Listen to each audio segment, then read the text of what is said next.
Let us discuss about the anatomy in flowering plant.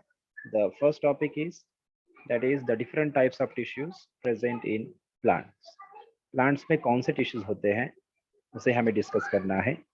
जैसे कि आप सभी को पता है what is mean by tissue.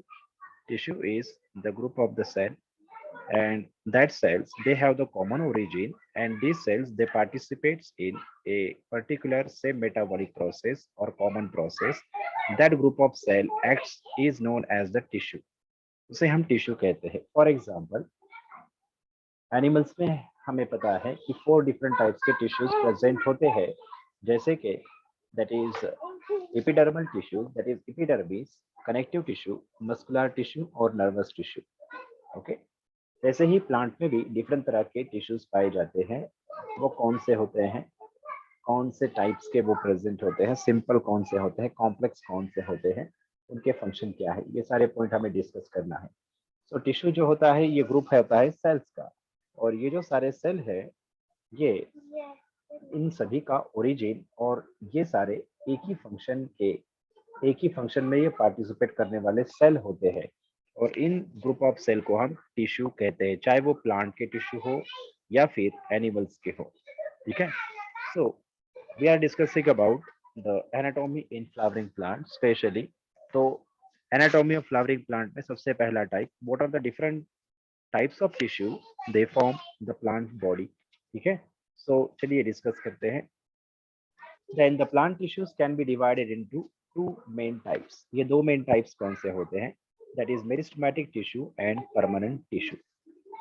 Okay, so meristematic tissue और परमानेंट टिश्यू ये दो मेन टाइप है। सबसे पहले हम क्लासिफिकेशन देख लेते हैं कि प्लांट टिश्यू जो है, प्लांट की जो बॉडी है वो किस तरह के टिश्यू से बनी हुई है।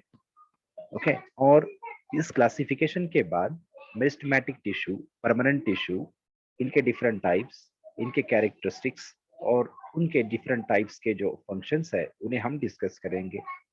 Then meristematic tissue and permanent tissue. Meristematic tissue जो होते हैं इनमें भी हम इनके लोकेशन, फंक्शन और ओरिजिन के बेसिस पर मेरिस्टेमेटिक टिश्यू के डिफरेंट टाइप्स हम डिस्कस करने वाले हैं आगे जाकर।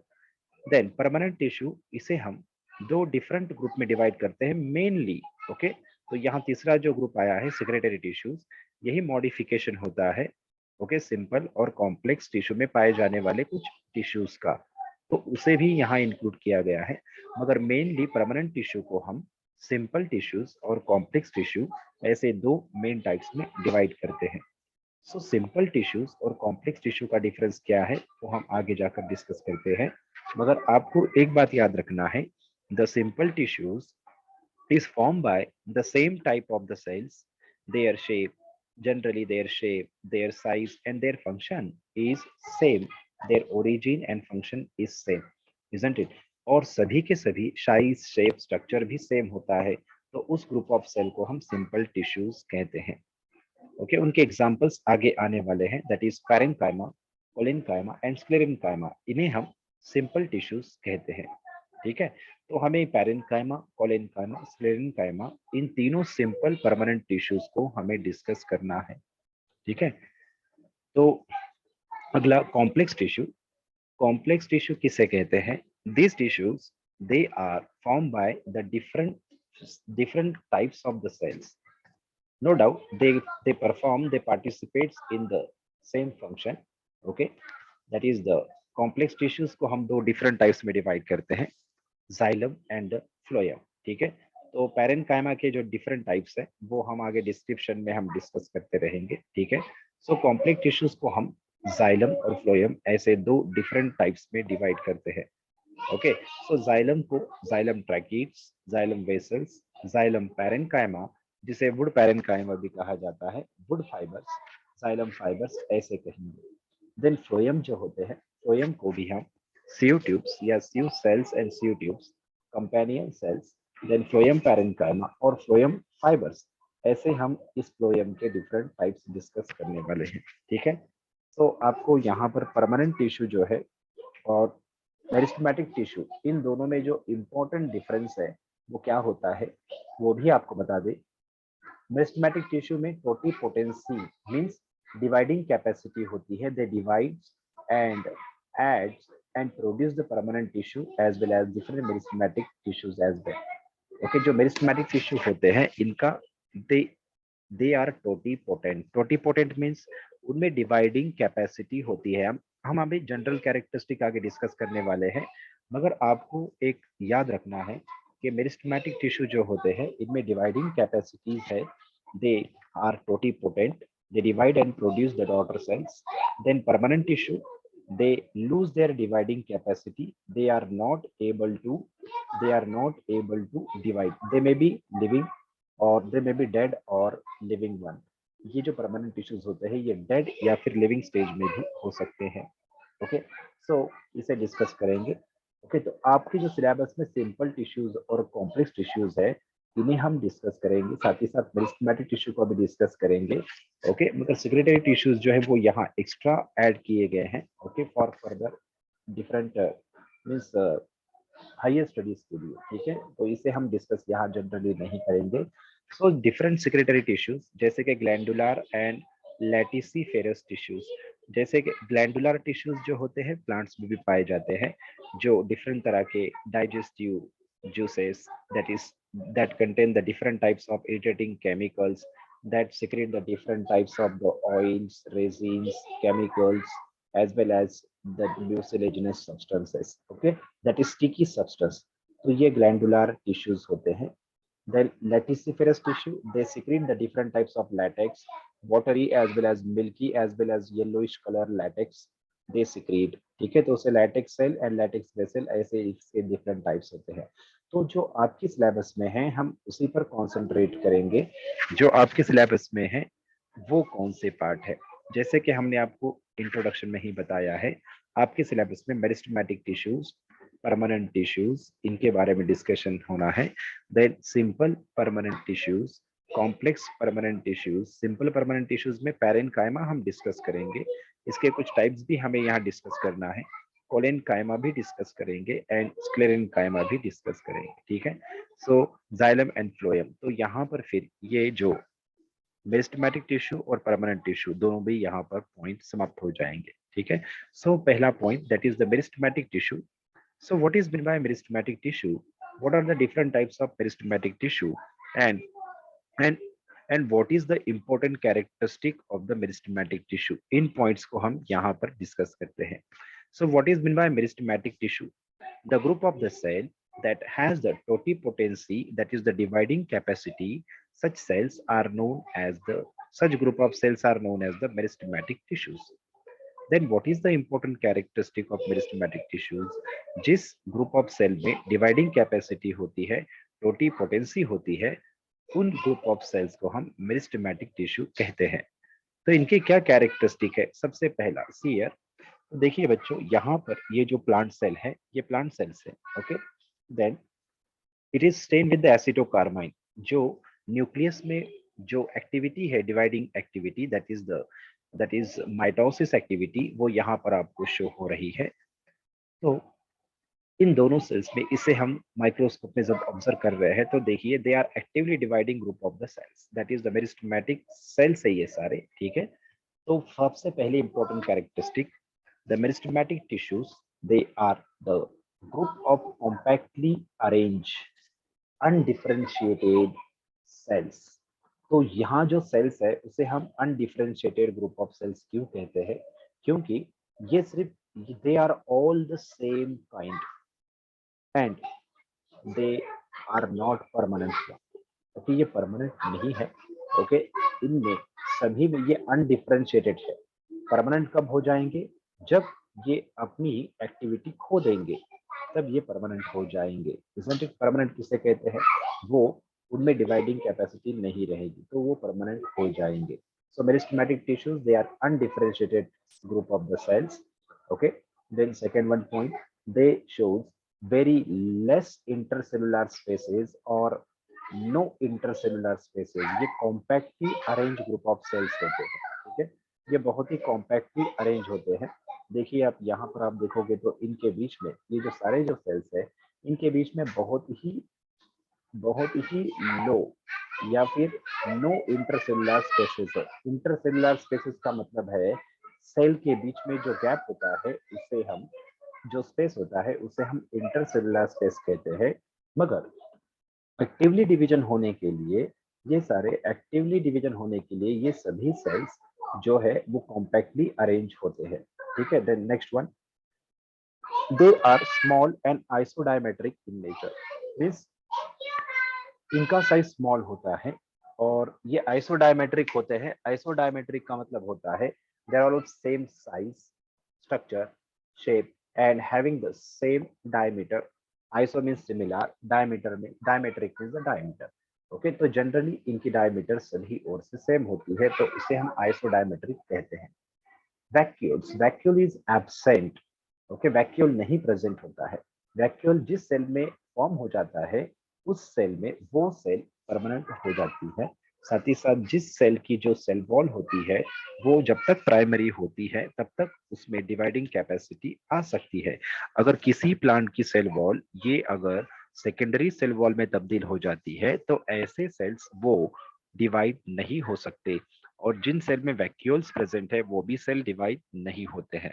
सो वैक्यूल इज एब्सेंट, ऐसा अगर हम कहेंगे मेरिस्टेमेटिक टिश्यू के जो सेल्स होते हैं इनमें वैक्यूल नहीं होते हैं, ये भी अगर आप कहोगे तो that is the good. Then metabolically they are highly active because they are in a state of division, और स्टेट ऑफ डिवीजन में रहने के लिए आपको पता है कि that is the cell cycle होना जरूरी है जो सेल डिवीजन में तब्दील होगी। और cell cycle it is highly metabolically very active stage, आप सभी को पता है। They have the plastid no doubt, जो भी means generally less number of plastid they have. ठीक है, that is proplastid type of plastid is present in them because their basic function is division. Their basic function is not to perform the photosynthesis. Okay, इनका जो basic function है meristematic cells का ये division होता है, तो इस वजह से इनमें प्लास्टिड जो है वो प्रोप्लास्टिड के तौर पर यानी प्राइमरी प्लास्टिड के तौर पर ये प्रेजेंट होता है। ओके, सो चलिए अगला पॉइंट। अब यहाँ पर जो मेरिस्टेमेटिक टिश्यूज होते हैं, सी यहाँ पर आपको नजर आ रहा है कि डिफरेंट पोजीशन जो प्लांट में जो डिफरेंट मेरिस्टेमेटिक टिश्यूज है वो कहाँ पाए जाते हैं। देखिए, the tip of the plant, that is the shoot tip and root tip of the plant, they contain the group of actively dividing cells, that is the in the root tip it bear the root apical meristematic tissue. In the shoot tip, the plant shoot tip, it bears the actively dividing group of the meristematic cells, that is the apical meristem. Then intercalary meristem. Intercalary meristem means inter means in between, calorie means that is we can say here the in the meristematic tissues that is present above or below the node। Node के आसपास में पाए जाने वाले जो meristematic cells होते हैं या टिश्यू होते हैं उसे हम इंटरकैलरी मेरिस्टेमेटिक टिश्यू होते हैं, टिश्यू कहते हैं। ठीक है, the next one, the lateral meristematic tissue. Lateral meristematic tissue ये क्या होते हैं? ये टेंजेंशियल मेरिस्टेमेटिक टिश्यू होते हैं। सॉरी, लॉन्जिट्यूडिनल मेरिस्टेमेटिक टिश्यू हम इसे कहेंगे। ओके, और लैटरल मेरिस्टेमेटिक टिश्यू की वजह से ही प्लांट की जो शूट होती है, जो डायमीटर होती है, देखिए आपको पता है जैसे कि प्लांट जो होता है उसका स्टेम इतना होगा। ठीक है, नेक्स्ट ईयर इनकी जो ग्रोथ है, इनकी जो डायमीटर है इनके स्टेम की, ये बढ़ेगी या घटेगी? डेफिनेटली ये बढ़ेगी। नेक्स्ट ईयर इनकी डायमीटर इतनी हो जाएगी। ओके, और नेक्स्ट ईयर और फिर थर्ड ईयर क्या होगा नेक्स्ट, और इनकी डायमीटर बढ़ती चली जाएगी। ठीक है, सो ये जो डायमीटर बढ़ रही है इसे हम कहते हैं गर्थ, और ये जो गर्थ बढ़ती है ये सेकेंडरी ग्रोथ कहलाती है। Increase in the diameter of the girth is known as the secondary activity. And this secondary activity और सेकेंडरी ग्रोथ, इसे हम सेकेंडरी ग्रोथ कहते हैं प्लांट की। ओके, जो छोटा लगाया हुआ पौधा है वो बड़ा होने के बाद उसकी जो गर्थ होती है, स्टेम जो होती है, वो उसकी डायमीटर बहुत ज्यादा बढ़ जाती है, इसी को हम सेकेंडरी ग्रोथ कहते हैं। और यही सेकेंडरी ग्रोथ लेटरल मेरिस्टेम के द्वारा परफॉर्म की जाती है।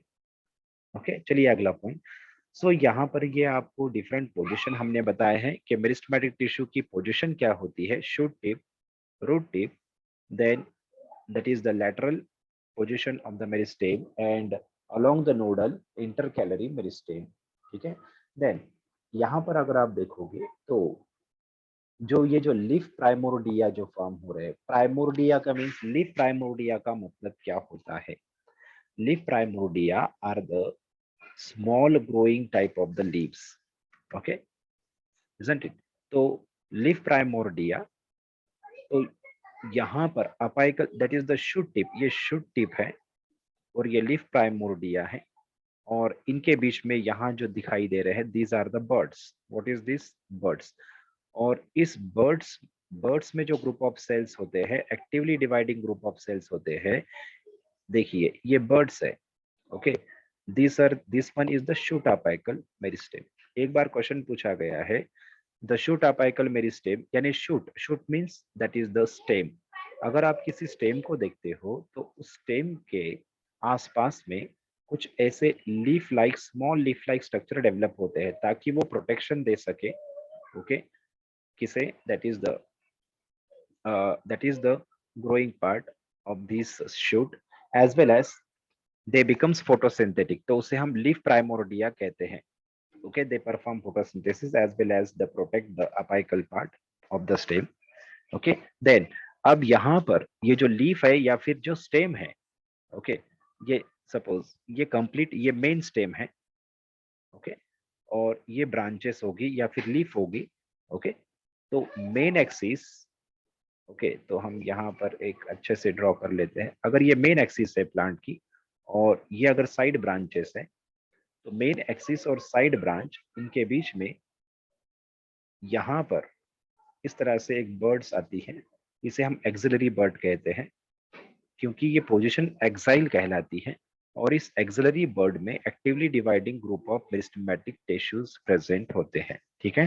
तो हम आपको पोजीशन बता रहे हैं कि मेरिस्टेमेटिक टिश्यू कहाँ पाए जाते हैं, शूट टिप पर, रूट टिप पर, लेटरल पार्ट पर, लेटरल मेरिस्टेम, और नोडल रीजन पर पाए जाने वाले इंटरकैलरी मेरिस्टेम, ओके, और एक्सिलरी बर्ड्स के तौर पर।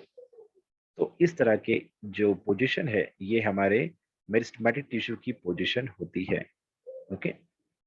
अगला पॉइंट, एक छोटा सा पॉइंट जो कभी एम्स में पूछा गया सवाल था, वही हम यहाँ पर आप सभी के साथ डिस्कस कर लेते हैं, सीयर। सो देखिए रूट, जैसे कि हमने आपको बताया है कि दैट इज रूट पर, रूट टिप पर जो actively dividing group of cells पाए जाते हैं उसे हम क्या कहते हैं, रूट अपाइकल मेरिस्टेमेटिक सेल्स और मेरिस्टेमेटिक टिश्यू। और इस रूट को, root they are positively geotropic, okay, और ये जमीन पर, ये जमीन की ओर ग्रो होते हैं, ग्रेविटेशन फोर्स की ओर ग्रो होते हैं, तब सॉइल पार्टिकल्स की वजह से डैमेज ना हो जाए इसीलिए इसे कवर करने के लिए रूट कैप होती है, okay, and this root cap is produced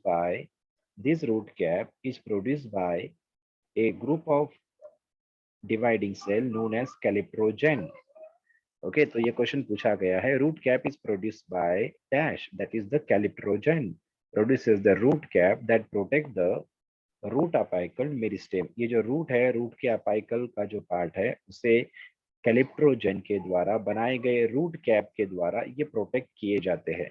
तो यहाँ के जो मेरिस्टेमेटिक टिश्यूज है रूट के, इसे रूट कैप के द्वारा प्रोटेक्शन दिया जाता है, और रूट कैप प्रोड्यूस होती है कैलिप्ट्रोजन के द्वारा, okay.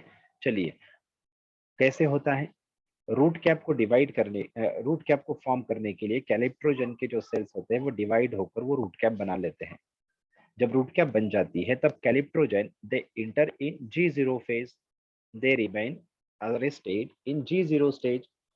Whenever the root cap get damaged, then these calyptrogen they crosses the G0 phase and again re-enter into the G1 and G2, G1 as G2 and perform the cell division and produce the new root cap. जब कभी कोई root cap damage हो जाती है तब calyptrogen ये जो G0 phase में इनएक्टिव पोजीशन में है, okay, that is suspended position में प्रेजेंट है, वो एक्टिव होकर वापस से G1s J2 फेज में जाकर सेल डिवीजन स्टार्ट कर देती है। तो दैट इज द केस, याद रखना, ठीक है। तो चलिए अगला पॉइंट। सो यहाँ पर ये जो स्ट्रक्चर्स आपको नजर आ रहे हैं, सी, हाँ, ओके, तो दिस वन, तो आपको बता दें कि इस स्ट्रक्चर में 2-3 पॉइंट्स हमें ऐड करना पड़ेगा सीएम। तो ये देखिए क्वेसेंट सेंटर, यानी यहाँ पर जो क्वेसेंट सेंटर है, ओके। सो इसे थोड़ा सा इनएक्टिव, टेम्परली इनएक्टिव सेल्स का ये ग्रुप होता है, ओके। चलिए उसके आगे वाले जो ग्रुप ऑफ सेल्स है, दैट इज द, यहाँ पर आपको डिफरेंट तरह के सेल्स नजर आए, जैसे कि प्रोटोडम, दैट इज डर्मेटोजन, पेरीब्लेम एंड प्लेरोम, ठीक है। तो ये क्या है, एक रूट अपाइकल थ्योरी होती है, ओके, जिसे हम दैट इज हैंस्टन्स थ्योरी कहते हैं, okay. Hanstein's theory, it give the explanation about the meristematic tissue that present in the root, or according to this theory, the three different types of the meristematic tissue, they form the three different types of the layer, okay। तो हेंस्टेन्स की जो root apical theory है वो क्या कहती है, वो ये कहती है कि थ्री डिफरेंट तरह के actively dividing group of actively dividing layers होते हैं, और वो प्लांट में डिफरेंट तरह के लेयर्स फॉर्म करते हैं, जैसे कि दैट इज प्रोटोडम। यहाँ जो मेरिस्टेमेटिक टिश्यू होते हैं प्रोटोडम के, वो डिवाइड होकर वो एपिडर्मिस फॉर्म करते हैं। Epidermis means that is the outermost layer of the plant body, that is known as epidermis. उसे हम इपीब्लेमा के नाम से भी जानते हैं, रूट में उसे इपीब्लेमा के नाम से, इपीब्लेमा नाम दिया जाता है, एपिडर्मिस को इपीब्लेमा नाम दिया जाता है रूट्स में, ठीक है। Then next one, periblem. Periblem में पाए जाने वाले जो मेरिस्टेमेटिक टिश्यूज होते हैं, they divide and form the cortex. Cortex किसे कहते हैं, ये जाइलोम और फ्लोएम की लेयर है, ओके। इसे हम वेस्कुलर बंडल कहेंगे, जाइलोम एंड फ्लोएम का ये रीजन है, इसे हम वेस्कुलर बंडल कहेंगे, और ये एपिडर्मिस का रीजन है, एपिडर्मिस। एपिडर्मिस और इस वेस्कुलर बंडल के बीच का जो पोर्शन है, दैट इज जो ब्लू लाइन का जो पोर्शन है, इसे हम कॉर्टेक्स कहते हैं। So this cortex, it is produced by the dividing cell, that is the peribulum. Okay. Then pleurome, it is the group of dividing cells that form the we can say the vascular bundle. Pleurome ये divide होते हैं और ये that is the vascular bundle को produce करते हैं। ऐसे ये theory है, मगर ये आपको NCERT में ये नहीं है आपके, ठीक है, आपके सिलेबस में नहीं है। चलिए अगला point, on the basis of types of meristematic tissues, on the basis of origin and development, on the basis of location and on the basis of their function, ठीक है। इन तीनों को डिस्कस करेंगे। on the basis of development, बच्चों इस पर NEET में question पूछे गए हैं, वो क्या है वो देख लीजिए यहाँ पर एक बार। so on the basis of origin and development, there are three different types of meristematic tissues, that is promeristeme, primary meristeme and secondary meristeme। प्रोमेरिस्टेम क्या होता है, the promeristem is also known as the embryonic meristeme, which is produced by the active division of the zygote. This zygote, it undergo the embryonic stages, it undergo the mitotic division and produce the embryo. embryo produce करता है ये, okay. और इस embryo में जो actively dividing group of cells होते हैं वो सारे प्रोमेरिस्टेमेटिक टिश्यूज होते हैं। All the cells of embryo are the promeristematic cells और प्रोमेरिस्टेम, ये कभी क्वेश्चन आएगा तो इसे याद रखना। Then what is mean by primary meristem, primary meristem, it is the meristem which is produced from promeristem, ये याद रखना बहुत इंपॉर्टेंट है। Primary meristem, it is produced from the promeristem। तो ये प्राइमरी मेरिस्टेम क्या है, apical meristem, intercalary meristem, lateral meristem जिसे हम कैम्बियम कहते हैं, ओके, रूट अपाइकल मेरिस्टेम, ये सारे प्राइमरी मेरिस्टेमेटिक टिश्यूज है जो प्रोमेरिस्टेम से प्रोड्यूस होते हैं, यानी एम्ब्रियोनिक मेरिस्टेम का डिवीजन होकर ये सारे डिफरेंट तरह के, that is apical meristem, intercalary meristem, lateral meristem। lateral meristem के लिए एक वर्ड ऐड करना होगा आपको, that is cambium।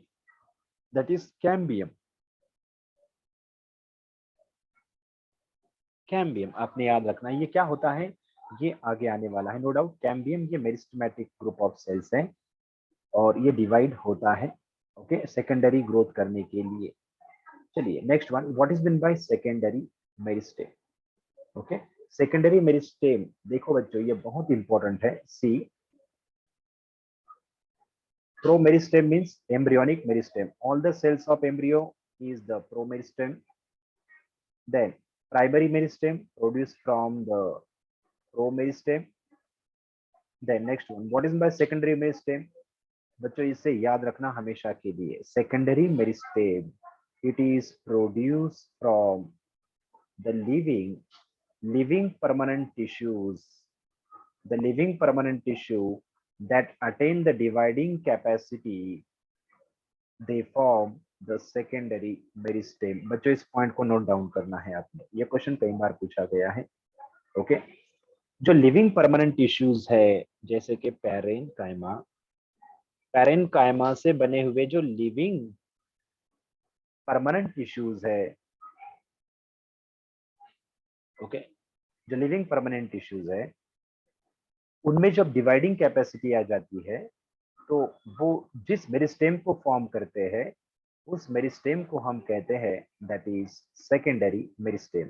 याद रखना, primary meristem produce from promeristem, but secondary meristem produce from the permanent tissue, living permanent tissue like the parenchyma. ठीक है, तो ये बात याद में रखना है आप सब। ठीक है, फिर ये क्या करते हैं, सेकेंडरी मेरिस्टेम क्या करते हैं, secondary meristem produce the secondary permanent tissue, secondary permanent tissue, SPT. हम शॉर्ट फॉर्म में लिख रहे हैं, आपने फुल फॉर्म में लिखना है। तो इन पर कई बार क्वेश्चंस पूछे गए हैं। ठीक है, कौन किस पर, कौन किससे बनता है और कौन क्या बनाता है। Secondary meristematic tissue produce from the living permanent tissues like the parenchyma. When parenchyma attain the dividing capacity, they form the secondary meristem.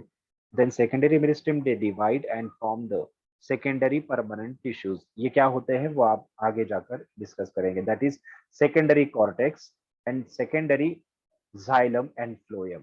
Okay, उसे हम आगे डिस्कस करेंगे। ठीक है, लास्ट के 3 मिनट बाकी है, तो चलिए अगला पॉइंट डिस्कस करते हैं। तो देखिए ये प्राइमरी मेरिस्टेम के ये एग्जांपल्स है। ठीक है, चलिए अगला पॉइंट, सेकेंडरी मेरिस्टेम। जैसे कि हमने आपको बताया सेकेंडरी मेरिस्टेम जो होता है, देखिए यहाँ जो नजर आ रहा है, ये जो रिंग नजर आ रही है आपको, दिस रिंग, इस रिंग को हम कैम्बियम रिंग कहते हैं, वेस्कुलर कैम्बियम रिंग, या उसे हम वेस्कुलर कैम्बियम कहेंगे। सो इस वेस्कुलर कैम्बियम रिंग ये कैसे फॉर्म होती है, ये ये ये आगे हम that is the secondary growth में डिस्कस करेंगे। मगर ये जो फॉर्म होती है वो यहाँ मेडुलरी रेज होते हैं जो पैरेन्काइमेटस टिश्यू से बने हुए होते हैं। ओके, और उनमें डिवाइडिंग कैपेसिटी आ जाती है। ओके, उसे इंटरफेसिकुलर कैम्बियम कहते हैं। और जाइलोम और फ्लोएम के बीच में जो कैम्बियम है उसे फेसिकुलर कैम्बियम कहेंगे। ये कंप्लीट फ्यूज होकर ये रिंग बनाते हैं, उसे हम that is vascular cambium ring कहते हैं। और यही vascular cambium ring it is the example of secondary meristem। और ये vascular cambium they produce the secondary xylem and secondary phloem और secondary growth, that is diameter increase करने के लिए वो बनाते हैं secondary xylem and secondary phloem। ये कैसे होता है वो आगे हमें लास्ट पॉइंट में डिस्कस करना है।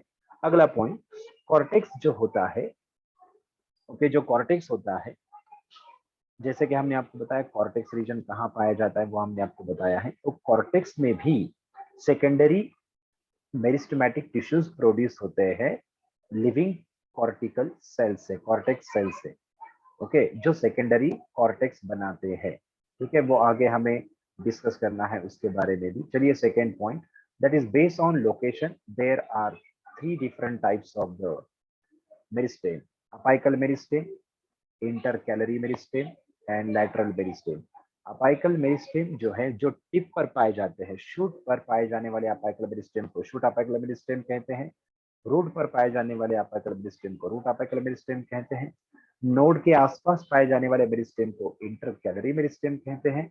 और जो कैम्बियम होता है उसे हम लैटरल मेरिस्टेम कहते हैं। ठीक है, so based on function, function के बेसिस पर, जैसे कि हमने अभी आपको थोड़ी देर पहले बताया था कि हैंस्टेन थ्योरी हमने बताई जिसे हिस्टोजन थ्योरी कहा जाता है, ये क्या कहते हैं, जो ग्रुप ऑफ सेल डिवाइड होकर इपिब्लेमा यानी कि इपिडर्मिस बनाता है, सबसे बाहर की लेयर बनाता है, उसे डर्मेटोजन कहते हैं या फिर उसे प्रोटोडर्म कहा जाता है। Okay, proto means first, डर्म means that is जो डर्मल टिश्यूज बनाने वाले हैं यानी इपिडर्म बनाने वाले हैं, यानी बाहर की जो बॉर्डर है, सबसे बाहर के जो बॉर्डर है जिसे बनाने वाले सेल, ठीक है।